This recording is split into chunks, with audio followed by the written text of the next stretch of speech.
Jose K മാണിക്ക് പാലായിൽ മത്സരിക്കാൻ ഭയമെന്ന് പാലാ നഗരസഭാ കൗൺസിലർ ബിനു പുളിക്കക്കണ്ടം. ഭയം മൂലമാണ് ജോസ് കെ മാണി മാറി നിൽക്കുന്നത്.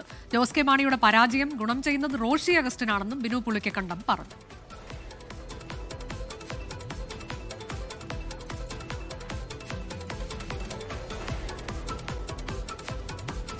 ട്രെൻഡിൽ വിജയിച്ച മാണി കാപ്പന് UDF ട്രെൻഡിൽ വലിയ ഭൂരിപക്ഷത്തിൽ വിജയിക്കാൻ സാധിക്കുമെന്ന ഉറപ്പായ ഒരു സാഹചര്യത്തിൽ ജോസ് കെ മാണി അദ്ദേഹം രാഷ്ട്രീയം പഠിച്ചു വരുന്നതിൻ്റെ ഏറ്റവും വലിയ തെളിവ് തന്നെയാണ് അദ്ദേഹം മത്സരിക്കാൻ മാറി നിൽക്കാൻ ആഗ്രഹിക്കുന്നു, അല്ലെങ്കിൽ ഭയം അദ്ദേഹത്തിൻ്റെ ഉള്ളിൽ തോന്നുന്നതെന്നാണ് എനിക്ക് തോന്നുന്നത്. പാലായിൽ മത്സരിച്ചാൽ ജോസ് കെ മാണി പരാജയപ്പെടും എന്നുള്ളത് കേരളത്തിൽ ഏറ്റവും അധികം മനസ്സിലാക്കിയിട്ടുള്ള ഒരു നേതാവ് റോഷി അഗസ്റ്റിനാണ്.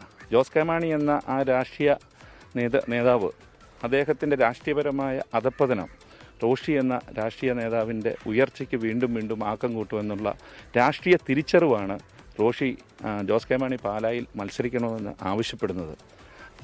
ലോകത്തെവിടെയായാലും ഏത് സമയത്തും 24 വാർത്തകളും ഓഗ്മെന്റഡ് റിയാലിറ്റി പാക്കേജുകളും എക്സ്പ്ലെയിനറുകളും വിശദമായി കാണാൻ ഞങ്ങളുടെ യൂട്യൂബ് ചാനൽ നിങ്ങൾക്ക് സബ്സ്ക്രൈബ് ചെയ്യാം.